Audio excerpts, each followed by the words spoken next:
Vicky here from Crafty Heaven, and thank you very much for joining me today.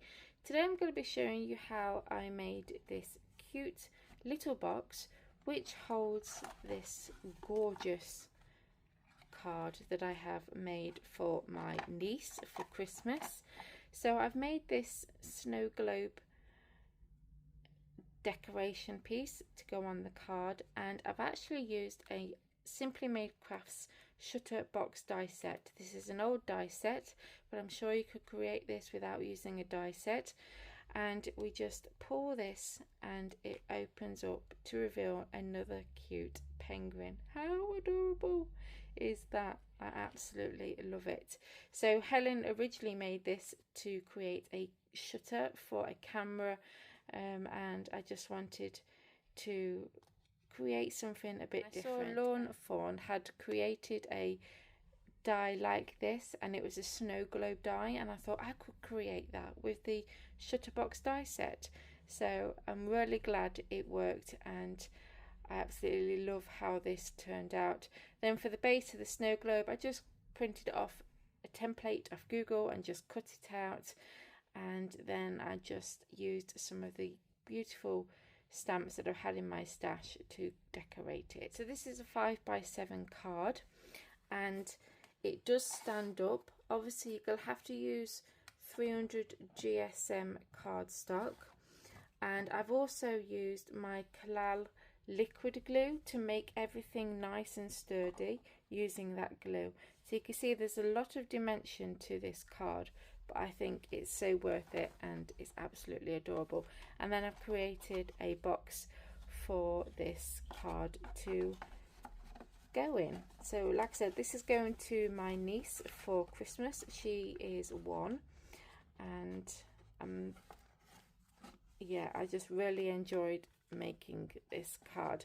So the products I've used to do this, like I said, we've used a Simply Made Crafts shutter box die set. Then I picked this stamp set up from a charity shop, and I don't actually know what it's called, but it's absolutely adorable. Then we've used some Made to Surprise products. So I've used the shutter blind cards for the string of lights and the Christmas tree. I've also used the Turn and Reveal for the arrow. Modern Alphabet A5 stamp set to spell out Lily's name on the box. This is a stamp set that I got up with a magazine, and it's Oh What Fun, and I've used the penguin from this one. Again, I've used another stamp die set from Simply Made Crafts. This is the one to go with the shutter die set, and this is the camera box die set, and I just used this for one of the circle dies. And then I've used a Winter Sparkle paper pack from Simply Made Crafts again. So now you know what products we've used. You can always use what you have in your stash. You don't have to use what I use. And like I said, I'm sure you can create the mechanism piece without a die, and I'm sure there's a tutorial out there. So let's get on and create this gorgeous card. So we're going to make the shutter part of the snow globe, and I'm using the Simply Made Crafts shutter box die set. This is the first time I'm using this, so I don't know the way I'm doing it is correct, because this was released before I became a design team member, and I didn't get this die set, and I really wanted it, but then obviously it sold out and I couldn't get it anymore. So the lovely Helen had actually gifted me this when I finished with her as a design team member a few weeks ago, and she sent some of my samples back, and this was included in there as well.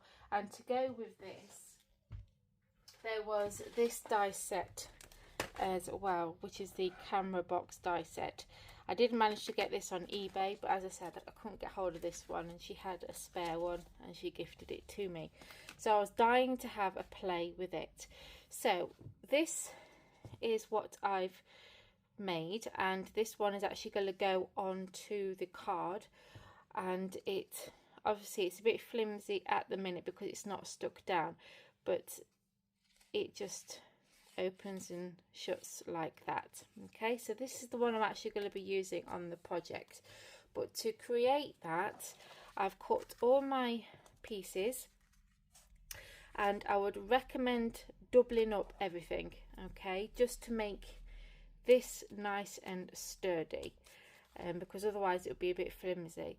So I've only cut one of each for this one for the tutorial, but as I said, double them up to make it nice and thick. So what we're going to do is you will need to die cut the 3 circle that comes in them. So there's this one with the 5 holes, and that's this one here. So die cut one of them, or if you want to double it up, die cut 2. Then you'll need to die cut this one, and it's using this die here. Then you'll need to die cut this one. Then you'll need to die cut 5 of the half circle ones, and then you'll need to die cut one of these if you're wanting a handle to be able to move it. Now if you don't want the handle, it does move if you just do it, you know, that way. You don't have to add that, but I wanted to.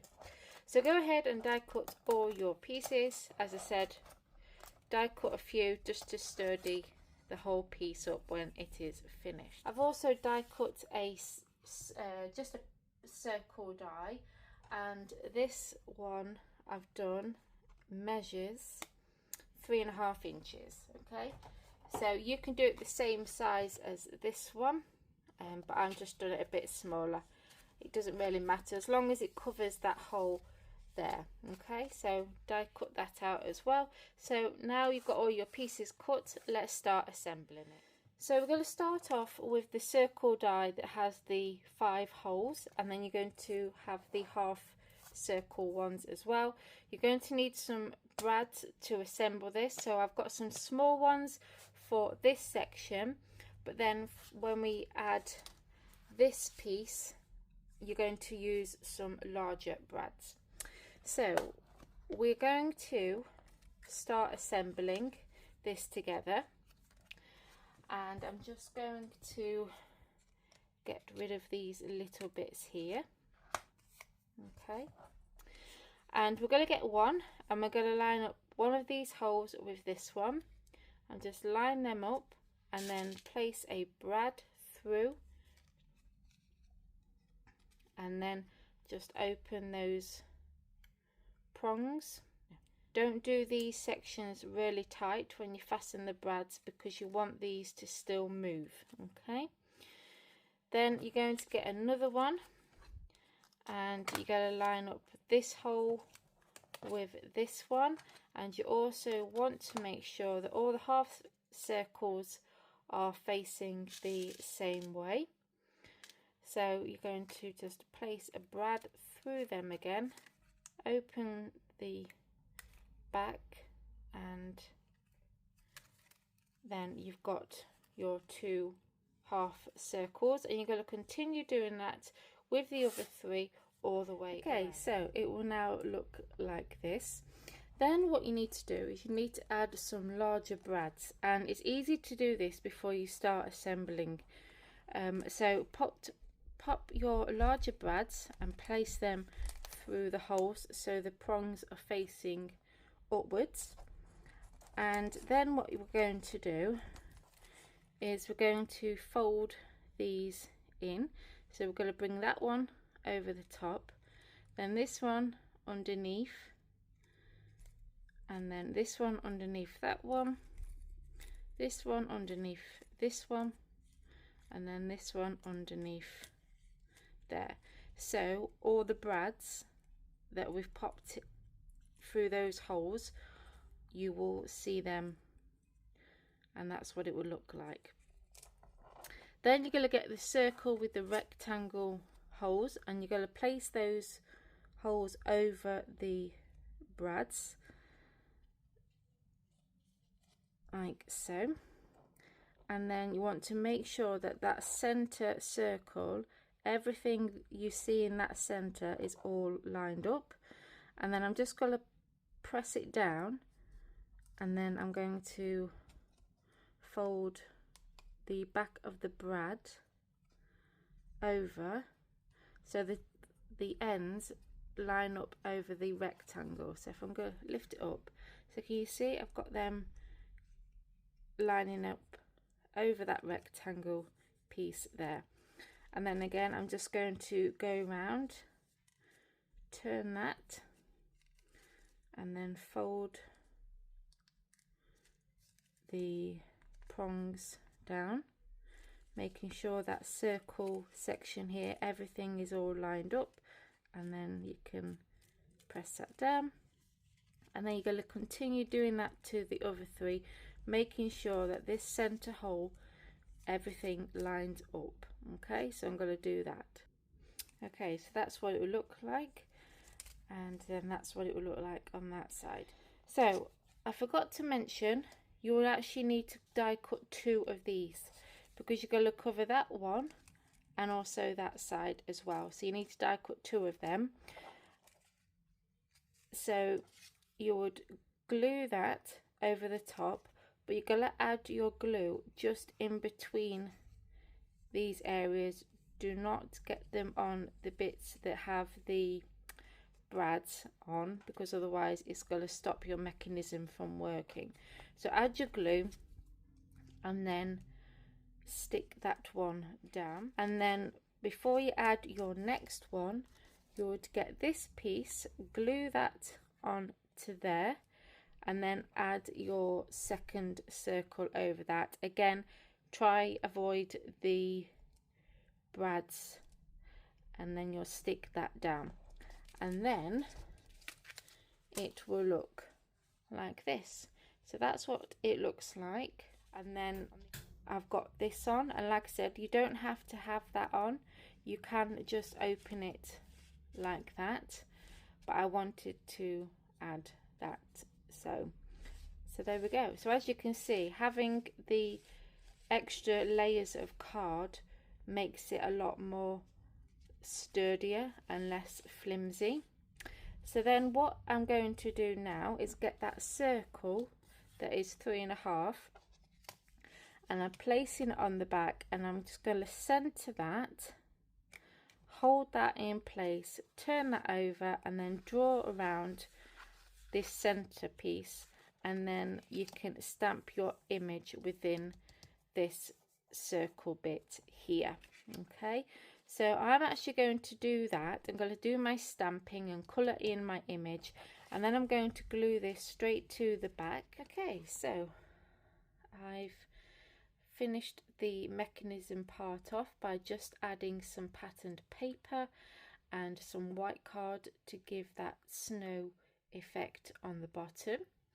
And to get the base of the snow globe, I just typed in to Google snow globe base template, I think it was, and I just printed a template off, cut that out, and just made it with some card and some mirror cardstock. And then I've just glued the mechanism piece straight onto the card base, but the base I add some foam pads underneath to make it the same height as the mechanism piece. And then obviously I've used some of the stamps to just decorate the snow globe. And then for the card base, it is a 5x7 card, and then the matte and layering pieces, the red piece is 4 7/8 inch by 6 7/8 inch, and I'm just going to make sure I've got that correct. 4 7/8 by 6 7/8. And then for the pattern paper, that's measured 4 3/4 by 6 3/4.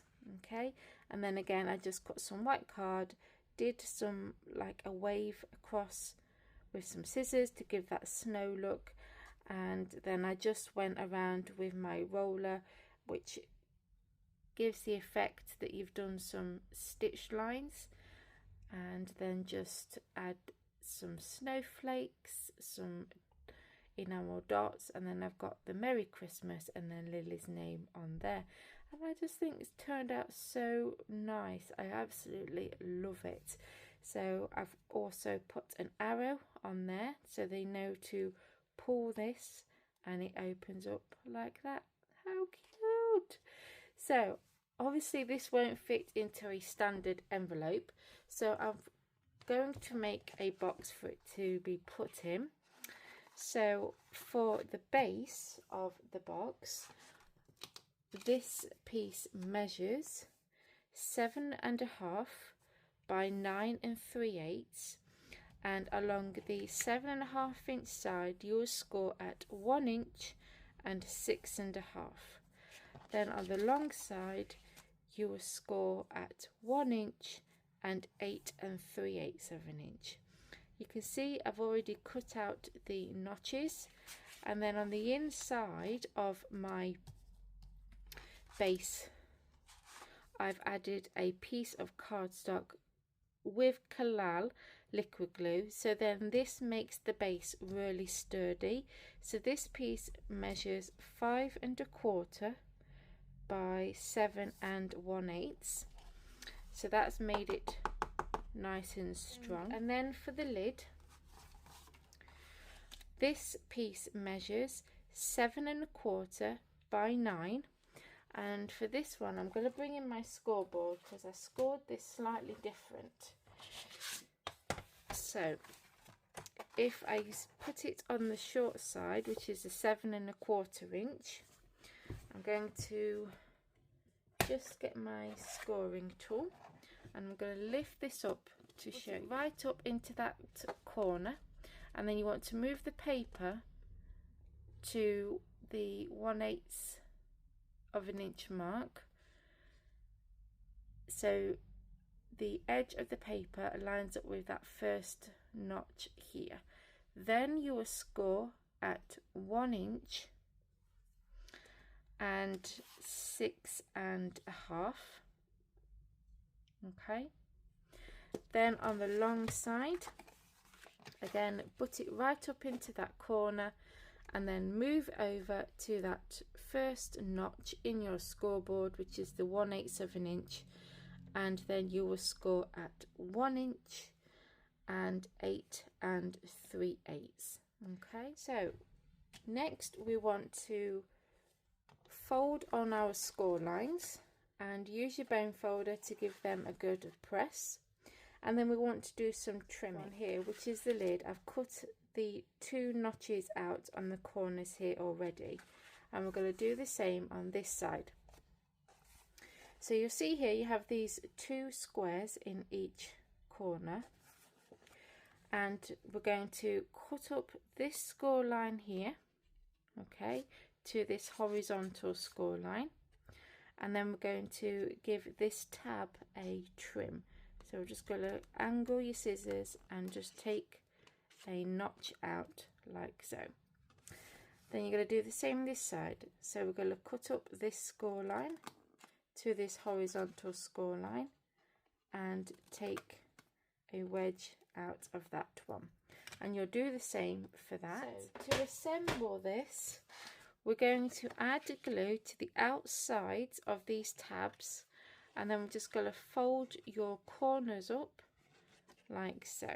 Okay, then what you're going to do is we're going to place the card inside, and you don't want to just fold these ones straight over like you've done with the base. You want to place this over the top and then wrap it around your base, so then that way you know that it's going to fit around your box. Okay, so I'm going to do this side first. So I'm going to line it all up, glue to the tabs, and I'm going to just glue them to the side of the lid like so, and then just hold that all in place. And then I flipped it over and I'm going to add glue to the tabs here and then fold that over, and then you will know that lid will fit over the base of your box. And then I just decorated the top of the lid, and I've cut a piece of mirror card that measures 5 1/8 by 2 3/4, and then the white piece measures 5 by 2 3/4, and then I've just stamped another penguin and then Lily's name, and I just thought that finished it off beautifully. And there we go, guys, that's my card for today, and I hope that you enjoyed the tutorial.